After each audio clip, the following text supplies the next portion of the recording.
Good morning and welcome to the Weather Desk. I'm 13 News Now meteorologist Craig Moeller, and today I've got your top weather headlines, some interesting stuff going on across the country. We'll talk about our weekend weather upcoming here in Hampton Roads. We've got a brand new drought monitor just released. We'll show you what parts of the country are scorched and could use some wet weather and what areas are doing okay. We'll also have an update on what's happening in Hampton Roads. Our top headline, though, the wildfires continue to rage up in New Jersey, and I'll show you where that smoke plume is headed next. That's been a big talker for parts of the mid-Atlantic and the Northeast U.S., so we'll get back to that. Just discovered recently, Yellowstone has a magma cap. Now think about this. This is a very, I guess, unstable, well, it's stable because of that magma cap, but there's a lot of activity going on just beneath the surface of the Earth below Yellowstone. We've got geysers, we've got different things going on and a lot of energy down there, but there's a magma cap that is suppressing volcanic activity out there. We're going to talk about what they've discovered with that magma cap, how it's operating. We're also going to update you on a couple of active volcanoes. We've got one in Costa Rica we've been looking at, and of course in Hawaii as well. And then we have the have updates coming from space. This is one of our favorite things to touch on here in addition to the weather.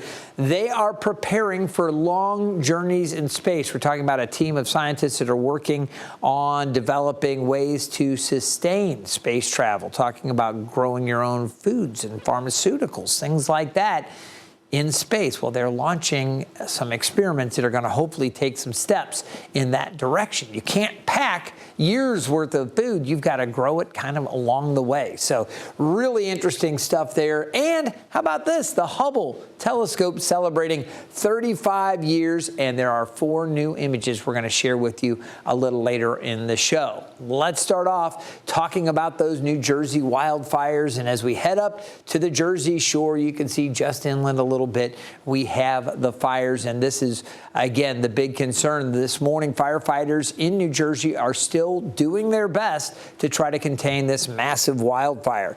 You may have heard it. It's the Jones Road fire in Ocean County. It's about 90 miles to the south of New York City. It's burned more than 13,000 acres so far. Firefighters are making a little bit of progress. The flames are now 50% contained. That is an improvement from this time yesterday morning when the flames were just 10% contained. So they are making some headway, and that's certainly exciting. Some good news there. Evacuation orders have also been lifted for 5,000 residents. ABC's Trevor Ault has a closer look at the progress crews are making and the aftermath. A state of emergency in southern New Jersey, an explosive wildfire tripling in size in less than 24 hours. This could very well end up being the largest wildfire in New Jersey in 20 years. The Jones Road fire reported around 9:45 Tuesday morning about 90 miles south of New York City in Barnegat Township, quickly spreading to neighboring communities. The flames jumping the Garden State Parkway during rush hour, officials forced to shut it down for miles overnight. This commercial building left in ruins, and authorities cutting power to some 25,000 homes and businesses. This fire right now is staying low to the ground. It's burning down in the brush. These are all the pine barrens down here, so there's plenty of fuel to make this fire burn. 3,000 people forced to flee. The authorities were knocking on everyone's door, letting us know to evacuate. Yanira Luna, one of many making use of emergency shelters. In just over a day, the Jones Road fire destroying 12,500 acres. Officials say new hotspots continue to pop up. You see several of them smoldering behind me. Crews will be battling this for several more days. This fire could char thousands more acres. Trevor Ault, ABC News, Ocean County, New Jersey. Certainly encouraging, though, that they've made those strides in containment. Let's hope they continue to do that good work and get that thing under control. Want to show you where the smoke's going, and you take a look here. Here's the hot spot. You see New York, Long Island, New York City right here. As we go over the coming days, this is by 7 o'clock tonight, the winds are going to be established from the south and southwest. Now, there's a frontal boundary, kind of a stationary front down to our south, and we've had high pressure. That's why some of it was kind of wafting back to the west. But as the south winds take over, it's going to push that plume back up towards Long Island, again, Connecticut, back over to parts of Rhode Island, up into Massachusetts. They're going to be seeing that late tonight and early tomorrow. And then as we go Friday into Saturday, again, the south winds pushing that plume off to the north. So we'll be in okay shape here. But for our friends up across parts of New Jersey into New York State, Connecticut, Rhode Island, and Massachusetts, they're going to be dealing with some of the smoke from those wildfires. All right, we're going to turn our attention out to the west and head into Wyoming and Yellowstone Park. Let's talk about this. Geoscientists have discovered a magma cap at Yellowstone, which is likely playing a critical role in preventing a massive eruption at the national park, which is home to one of the largest active volcanic systems in the world. Now, the national park is located mostly in Wyoming. It's known for landmarks like the Morning Glory Pool you see right there, and it is amazing. If you've ever been out there, I had a chance to go out there when I was just a kid, and those types of images there, they are still so clearly etched in my mind. You also have Old Faithful Geyser, which erupts or goes off about every hour. So Old Faithful, right on target. You can almost set your watch by it. That's why they call it Old Faithful. And there's the Grand Prismatic Spring. So a lot of beautiful things to check out. Geoscientists say the cap made of magma is about 2.5 miles below the Earth's surface, and essentially it acts as a lid, trapping pressure and heat below it. The cap was discovered after scientists used a special truck to generate tiny earthquakes, sending tiny waves into the ground. The waves reflected off the subsurface layers, revealing a sharp boundary at the depth where the magma cap lies. Researchers say an eruption at Yellowstone is not imminent. That's really important.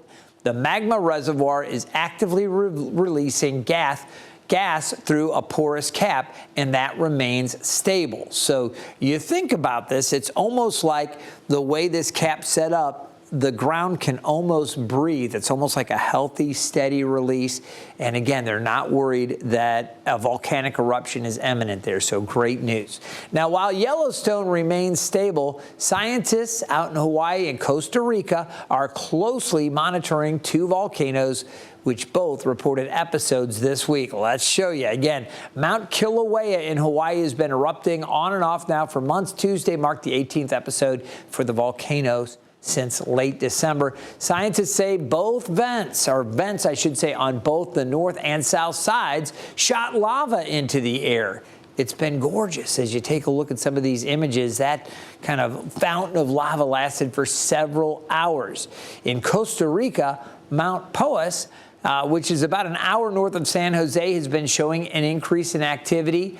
And you can see this has been picking up since March. It erupted for 6 minutes on Monday, sending that ash. We've been showing this video because it is just breathtaking. It's seriously awesome to see this amazing column of ash launched into the air. Both volcanoes currently on an orange alert, which is the 3rd level out of 4. So that's what we're looking at. Again, we'll just quickly update you on the location of Kilauea here. You can see the volcano on the Big Island. And again, those winds kind of coming up from the southeast across the volcano. So a lot of that ash kind of blown that way. Hilo and these other areas closer to the coast in pretty good shape. As we check out things in Costa Rica, again, you see the location of Poas. And again, it's about an hour or so north of San Jose. Not a problem, but code 3 or level 3 of 4, code orange for that. Now, I flip over to our earthquake reports, and we're not seeing any earthquake activity around Poas down in Costa Rica, but I do want to take you to another part of the world where we just recently had a volcano here. This just happened a little bit more than an hour ago off the coast. You can see those tiny islands there along Japan. We had, again, an earthquake, magnitude 5.3, so not a super strong earthquake, but again, 6 miles below the surface, And with it being offshore, I thought maybe they'd have some tsunami issues. They do not. There are no warnings actively, as I just checked right before coming out for this edition of the Weather Desk. As we take a look just off the coast of Istanbul, that's where we had an earthquake before. You remember we were talking about that 6.2 magnitude earthquake that shook Turkey.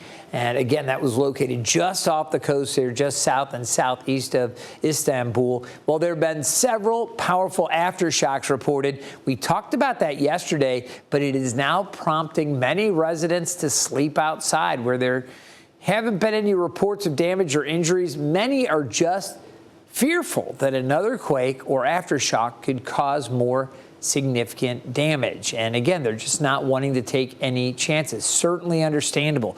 You take a look at the damage. Turkey is crossed by two major fault lines, which means earthquakes are more frequent there. This video you see is from that devastating earthquake last February, a 7.8 magnitude quake and a powerful aftershock destroyed thousands of buildings and killed more than 53,000 people. So a very tenuous time over there around Istanbul and that area, continuing to just kind of, say, hey, let's give it a little bit of time. And you could understand why residents would want to just camp outside versus be inside, especially if their structures are a little questionable. So again, that was that earlier earthquake. And at this point, we'll continue to keep an eye to it. Now, we're going to take a look at our conditions here. We've got great visibility. I want to get into our drought situation. And as we take a look across the southwest U.S., there are still areas under exceptional drought. Central Texas, back across the west part of Texas, some exceptional drought across parts of Arizona and New Mexico. You can see areas back up towards Vegas, also very, very dry. They could use some rain there. As far as our area goes here in the mid-Atlantic, I wanted to show you this area now where we're getting into severe drought. Now, we've been abnormally dry, and there has been some moderate drought just down to the south of our area. But this is the first time that we've seen that next level, that level 3 or severe drought down across the Albemarle Sound. So again, despite getting a little bit of rain yesterday morning down in this area, we could use some more. There is that severe to moderate drought around the Albemarle Sound in northeast North Carolina. Most of Hampton Roads and certainly the northern parts of our area are in fine shape. I mentioned at the airport, we are about 3/4 of an inch below average for the year. Southern parts of Chesapeake, Virginia Beach, Suffolk, and down into northeast North Carolina, abnormally dry. But as you go down towards the Albemarle Sound, that's where you find that drought. So you need to hope that we get a little bit of rain there. We're not going to see any rain today, and chances are pretty slim tomorrow. There's a little chance we might see something late. You'll notice overnight, Friday night into Saturday, a low risk, maybe a few isolated showers. There's at least a chance into early Saturday. But later Saturday, that's when we're going to see better chances for those showers. So isolated showers, maybe late Friday. I think isolated to scattered on Saturday. And then some drier weather Sunday, Monday, and Tuesday. By late Wednesday of next week, we also have a low risk of something trying to pop up. You take a look at the projected rainfall over the next 48 hours. If we do get a few straight thunderstorms, and this would really be late into Saturday, we could pick up a little bit of rain. The graph and the GEM, the Canadian model, they're not doing too much. The Euro, the GFS showing a little bit, and the NAM also projects a little bit, but that's really towards the end of that 48-hour outlook. I really think for the most part, most of the area is going to be dry until later Saturday. You take a look at the 10-day temperature trend and what's upcoming. Let's take this full so you can get a good look at it. And you can see those temperatures are going to be going up and down a little bit as we go along.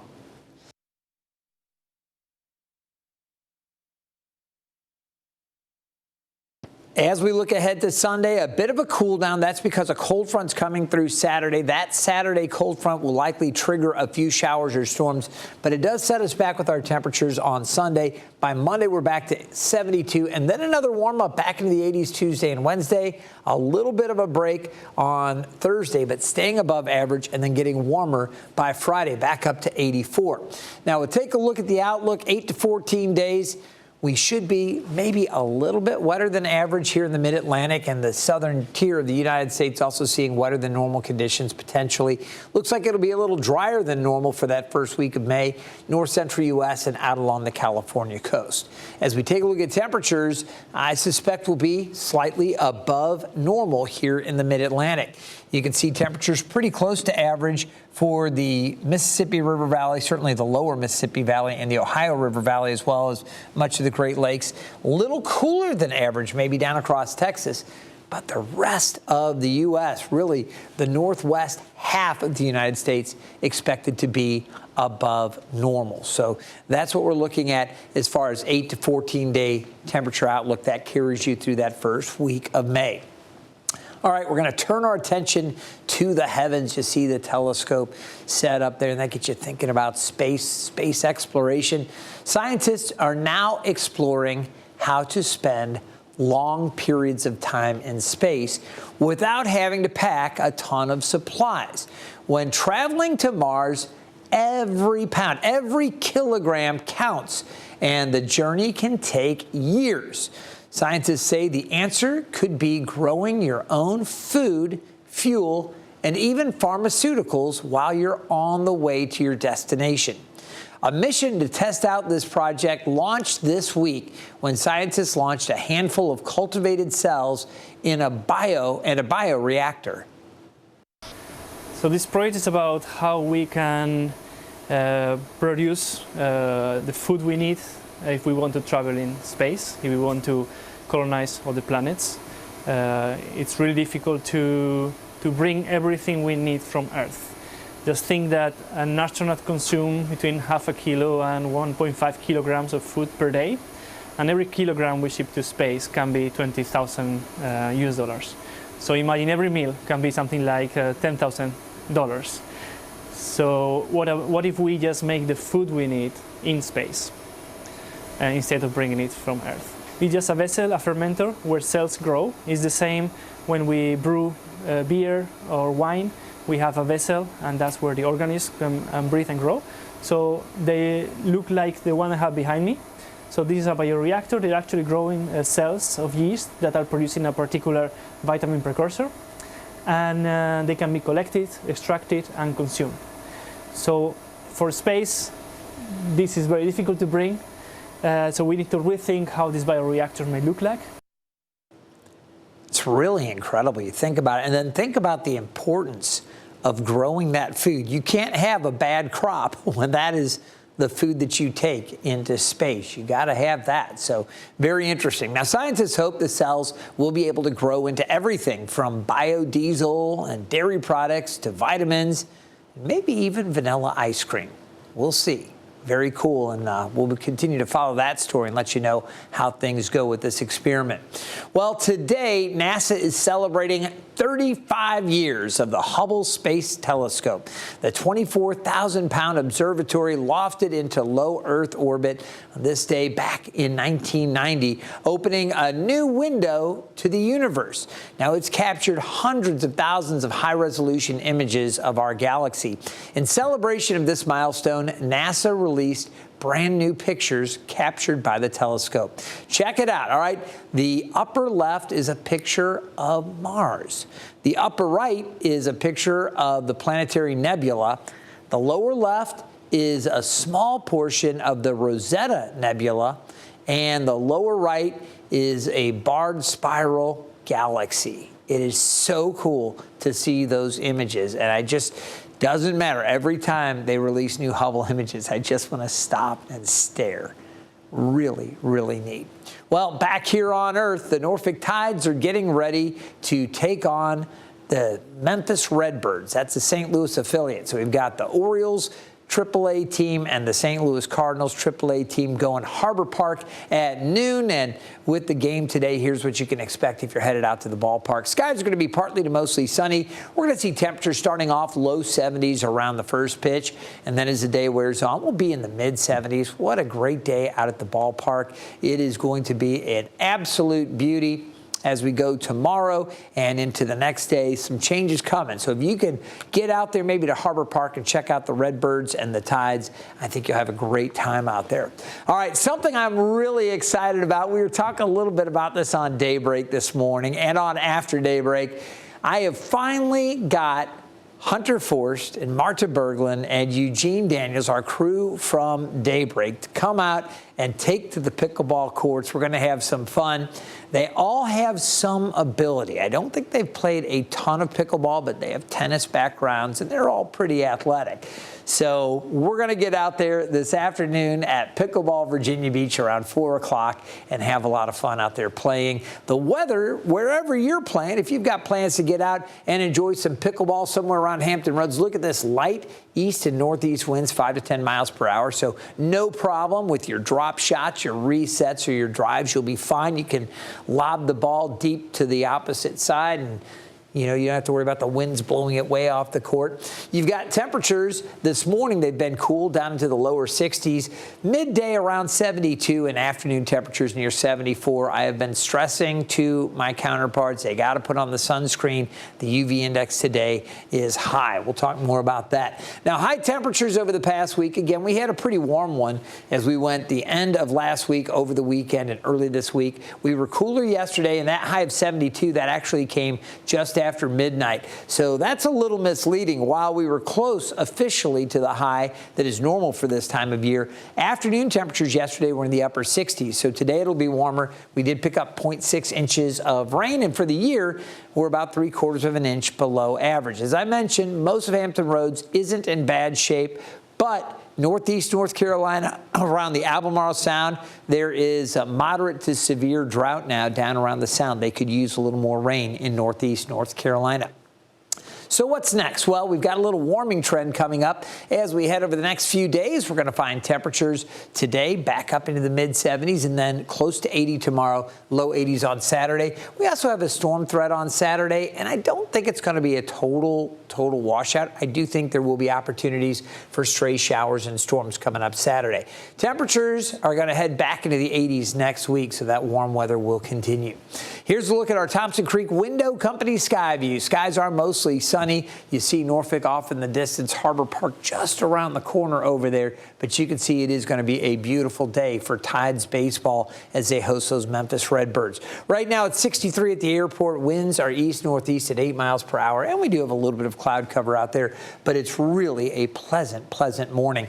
Temperatures were cooler this morning, down in the lower to mid-40s for some inland areas. We had upper 40s to low 50s closer to the coast. Now we're looking at upper 50s around Wakefield and Petersburg. We have temperatures near 60, 61 West Point to Williamsburg, 62 in Newport News, 63 in Virginia Beach and Elizabeth City. It's currently 62 in Chesapeake. As we take a look at the futurecast, some high, thin clouds, kind of a little bit of a veil over the sun, but you're still going to see mostly sunny skies, or at least mostly to partly sunny. Those high, thin clouds, again, just kind of filtering a little bit of that sunlight.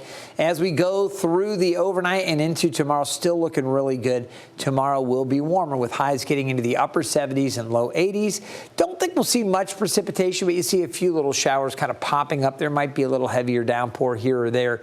Not a lot. Early Saturday, low risk of a shower or two. I think as we go later Saturday afternoon and into the evening, that's when we've got our chances for scattered wet weather and maybe a few more storms into Saturday evening. Again, that model kind of backing off from some of the previous models. So while there's about a 40% chance, 40 to 50% chance, I do expect wet weather across the region late Saturday. It does look like there will be some breaks along the way as well. So that's good news if you've got outdoor plans. Once this wet weather moves out, and here's another look. This is a European model. You see how it brings, again, that moisture on the increase. Not so much for Friday, but rather Saturday, that chance for some wet weather. Saturday evening, the chances for a little bit more. This global model just kind of shows you where there's going to be more moisture. Not that there's going to be rain here and not there, but it just gives you a feel for the amount of moisture in the atmosphere. We're going to see all that clearing out as we get into Sunday. It will be gorgeous. More sunshine, and the north winds will cool us down a little bit, as I mentioned, for Sunday and into early next week. Temperatures start to come back up. Here's the marine forecast. Out on the water, it's been gorgeous. We've taken a look out at the ocean front, and the waves really pretty flat. Seas only running 2 to 3 feet. Bay waves 1 to 2 feet. So just a really nice day shaping up. Today's allergy report, tree pollen still high, grass pollen is low. It's not too bad out there, but again, that tree pollen still an issue. You may be suffering with that. I mentioned earlier our UV index, it is high again, 6.7 on the scale. That means after about 30 minutes, you'll start to get a sunburn. So if you're going out during the middle part of the day or early afternoon, you gotta take steps. Even though we've got that veil of thin cloud cover, cirrus cloud cover, the harmful UV rays still make it through that stuff, and you can get sunburned. So please be careful. Temperatures this afternoon near 75 in Norfolk, a little cooler in Virginia Beach. Back inland, it'll be in the upper 70s to near 80. For the peninsula, 71 in Hampton, 76 at Williamsburg, upper 60s to low 70s, Matthew to Gloucester, and we're going to see temperatures in the upper 60s to near 70 on the eastern shore. Upper 60s at the Outer Banks, upper 70s inland. It will be a warm one. As we look ahead to tonight, temperatures back down around 58 degrees, mainly clear, and tomorrow back up around 80 with partly cloudy skies. There is that low risk of a shower. I'm not too worried about that, but I do suspect as we get into Saturday, we'll see better chances for scattered showers and a few storms. We are not outlooked for severe weather at this point, but there will be the chance for stray storms. Sunday looks good, mostly sunny, sunshine Monday and Tuesday. Temperatures trending back up. Tuesday into Wednesday, there might be a few stray showers or a storm late Wednesday night into early Thursday. Temps a little cooler Thursday, and then we warm it up again after that. All right, I hope you've enjoyed this edition of the Weather Desk. I want to remind you can stay up to date with the very latest weather conditions with the 13 News Now app. To download it, use your smartphone, scan that QR code you see on the screen. You'll see the latest hourly forecast. You'll be able to check in on all of our live local radars, and you'll see special reports as they are necessary. When we have news or breaking weather, we go straight through with our mobile app. You get those updates pushed out wherever you are at your fingertips. That information is right there. Again, I hope you have enjoyed this edition of the Weather Desk. We do it every single Monday through Friday at 9 o'clock. Each day's top weather stories, and like today, we ventured out a little bit into space. I hope you have a great day. If you're here in Hampton Roads or Northeast North Carolina, enjoy the beautiful weather. We'll be back with more tomorrow. Have a good one.